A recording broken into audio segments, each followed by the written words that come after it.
Leader घर में बैठा रहेगा, एसी वाले कमरों में बैठा रहेगा, कौम को बेसरो सामानी की हालत में छोड़ देगा, हम किस पे इल्जाम लगा सकते हैं कि फलां ने हम पे जुल्म और ज्यादती कर दी? हमारे तो अपनों ने हमें धोखा दिया है कि सुप्रीम कोर्ट में रिट दायर कर रहे हैं कि बुलडोजर नहीं चलना चाहिए। वो अब याद आया जब चल गया। अल्लाहु अकबर। अक्सर मैंने आपको बताया कि इस्लाम के खिलाफ जब कोई बात करता है, हुजूर अकरम सल्लल्लाहु अलैहि वसल्लम के खिलाफ ही क्यों बात करता है? क्योंकि नबी अलैहिस्सलातु वस्सलाम ही दुनिया में ऐसी शख्सियत है जो इंसानों में बराबरी की बात करते हैं, जो छुआछूत के खात्मे की बात करते हैं, जो काले और गोरे की बराबरी की बात करते हैं, जो अमीर और गरीब को एक सफ में खड़े होने की बात करते हैं, जो तमाम जात और बरादरियों के बंधन को तोड़ के इंसानियत में प्यार और मोहब्बत को कायम करने की बात करते हैं। ऐसी अगर कोई जात कायनात में है तो सिर्फ और सिर्फ मोहम्मद रसूलुल्लाह सल्लल्लाहु अलैहि वसल्लम।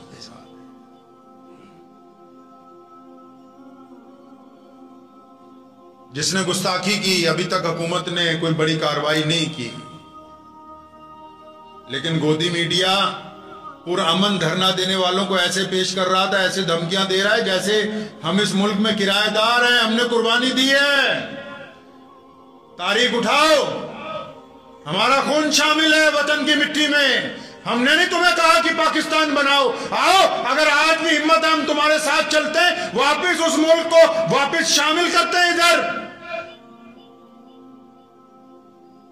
हमें उनके नाम का ताना ना दो। मोहम्मद रसूलुल्लाह सल्लल्लाहु अलैहि वसल्लम की इज्जत की हिफाजत के लिए हमें किसी बाहर के मुल्क की ना पहले जरूरत थी, ना आज जरूरत है, ना क़यामत तक जरूरत रहेगी। हमें मोहम्मद रसूलुल्लाह सल्लल्लाहु अलैहि वसल्लम की ज़ात गिरामी इन सब बातों से ऊपर है। तमाम तकलीफें अहले इस्लाम बर्दाश्त कर सकते हैं, अपने प्यारे नबी हज़रत मोहम्मद रसूलुल्लाह सल्लल्लाहु अलैहि वसल्लम की शान अक़दस में बेअदबियां बर्दाश्त नहीं।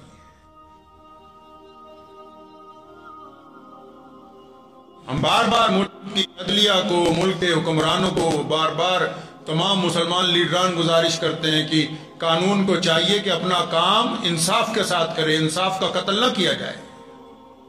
जब तक आप इंसाफ को कायम नहीं करेंगे अमन कायम नहीं होगा। इंसाफ को कायम करेंगे तो अमन कायम होगा, और अमन फिर तमाम अक़वाम के अंदर जाता है, फिर किसी एक के अंदर नहीं जाया करता।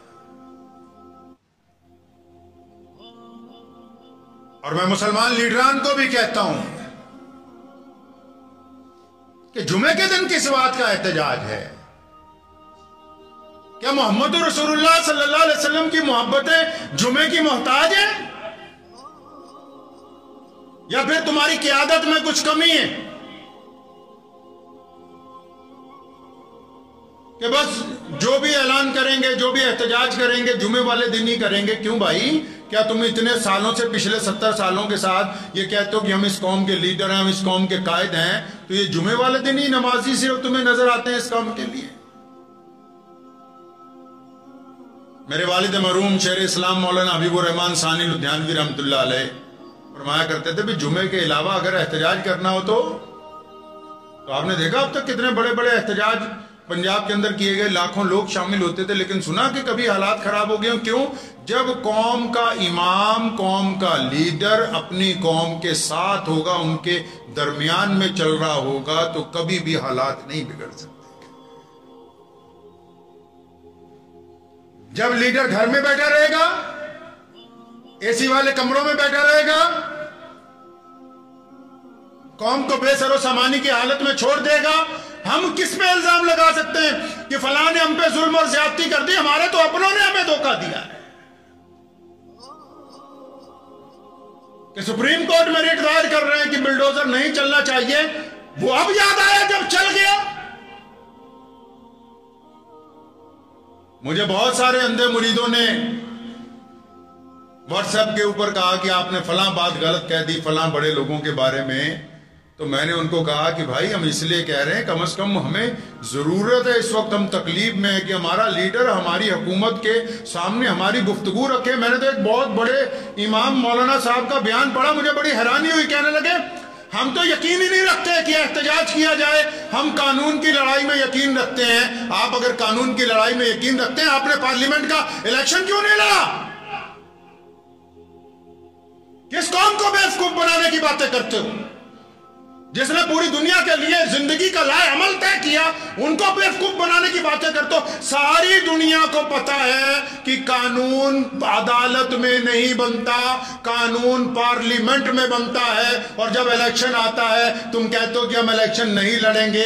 अदालतों में इंसाफ मिला करता है, कानून नहीं बनता। लिख के ले जाओ ये बात मेरी कलम के साथ।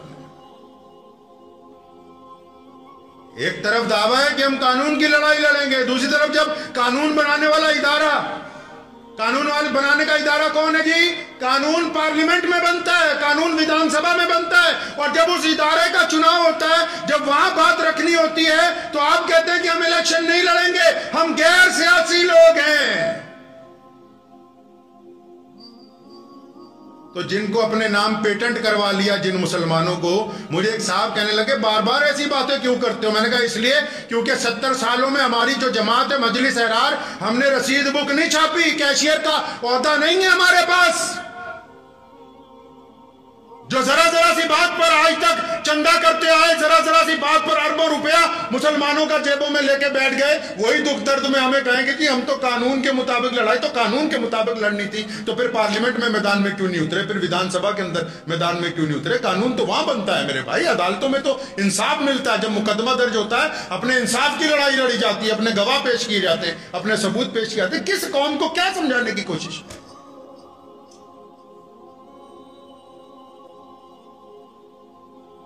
प्यारे नबी हज़रत मोहम्मद रसूलुल्लाह सल्लल्लाहु अलैहि वसल्लम ने हमें अच्छा निजाम अता फरमाया। हमने तो दूसरों को बताना था कि बेहतरीन जिंदगी कैसी होती है, रसूलुल्लाह सल्लल्लाहु अलैहि वसल्लम का पैगाम कैसा होता है, रसूलुल्लाह सल्लल्लाहु अलैहि वसल्लम का किरदार क्या है, आप सल्लल्लाहु अलैहि वसल्लम इंसानों के मुतालिक क्या चाहते हैं।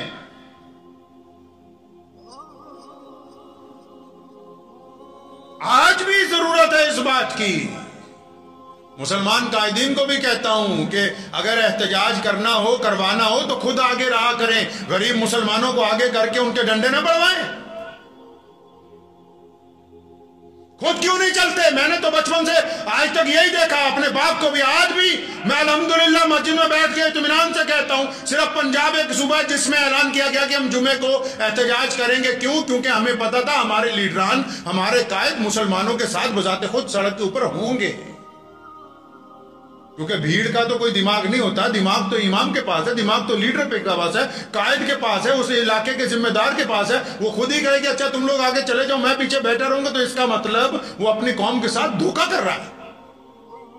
मैं तो इधर उधर की ना बात कर, ये बता कि काफिला क्यों लुटा। मुझे रहजनों से गिला नहीं है, तेरी रहबरी का सवाल है। रहजन तो जो करेंगे कर देंगे। कानून की लड़ाई जीती जा सकती है हक और इंसाफ के साथ। इस मुल्क में जो अदालतों का निजाम है, जो जमहूरियत का निजाम है, अगर हम पूरी दयानतदारी के साथ हक और इंसाफ के लिए निकलेंगे तो उस लड़ाई में फतेह हासिल हो सकती। लेकिन जिन लोगों को इंसाफ के लिए आगे भेजना है, जिनको हमने अपना नुमाइंदा बनाना है, वो भी तो दयानतदार होने चाहिए। अच्छा जी, मैं एक बात आज आपको कहता हूं, अब ज्यादा रोना नहीं रोया जाएगा बार बार कि जी फलां ने ये नहीं किया, फलां ने ये नहीं किया। छोड़ दें, जिसने जो किया सो किया, ठीक है, शुक्रिया इनका बहुत बहुत। 70 साल हमारी नुमाइंदगी की, बहुत बहुत शुक्रिया इन हजरात का। लेकिन अब भी जो मुसलमान हैं पूरी दुनिया में, पूरे हिंदुस्तान में, क्या आप अब भी नहीं चाहते कि आप अपनी हालत को अच्छा बनाएं, आप तालीमी मेयार को ऊपर उठाएं, आप अपने फाइनेंशियल मेयार को ऊपर उठाएं, आप अपने सामाजिक व्यवस्था को ठीक करें? तो कैसे ठीक होगा मेरे भाई? जब आप अपने में से अच्छे लोगों को अपना लीडर बनाएंगे। नबी नहीं आएंगे अब क़यामत तक। गौस और कुतुब और अब्दाल माओ के पेट से पैदा नहीं होते। आपको ये बात पता है? गौस कुतुब अब्दाल वली अल्लाह मां के पेट से बने बनाए पैदा नहीं होते। कोई लीडर मां के पेट से बना बनाया पैदा नहीं होता ये कि ये कल को बहुत बड़ा कायद बनेगा, कल को प्रधानमंत्री बन जाए, राष्ट्रपति। नहीं नहीं, वो अपने किरदार से, अपनी मेहनत से उस मुकाम पर पहुंचता है। तो कब तक इन दकियानूसी लोगों के पीछे लगे रहोगे? अपने मोहल्ले की मस्जिद में जो दियानतदार लोग हैं, ईमानदार लोग हैं, उनको अपनी सरपरस्ती के लिए चुनो। अपने शहर में जो दियानतदार लोग हैं उनको अपनी सरपरस्ती के लिए चुनो। ईमानदार लोगों को, जिनके दिल में दुख दर्द हो कौम का, मुल्क का, जो ये चाहते हो कि आप भी इज्जत से रहें, आपके पड़ोसी भी इज्जत से रहें, जिनके अंदर ईमानदारी हो अपनी कौम के लिए भी, अपने मुल्क के लिए भी, अपने समाज के लिए भी, अपने शहर के लिए भी। आज शुरू होंगे तब 20 साल लगेंगे अच्छे लोगों को माशरे में आगे लाने के लिए। कोई अच्छे लोग आएंगे तो वो आने वाली नस्लों को सीधा रास्ता दिखाएंगे। और अगर ऐसे ही चलना है जैसे चल रहे हैं, बस मुसाफा करते रहिए, सिर पे हाथ फिरवाते रहिए, तो बस फिर फिरवाते रहिए, फिर कोई हल होने वाला नहीं है। मुझे उम्मीद है कि आपको ये वीडियो पसंद आई होगी। अगर पसंद आई हो तो ये आप अपने दोस्तों के साथ शेयर करें और इस चैनल को सब्सक्राइब जरूर करें।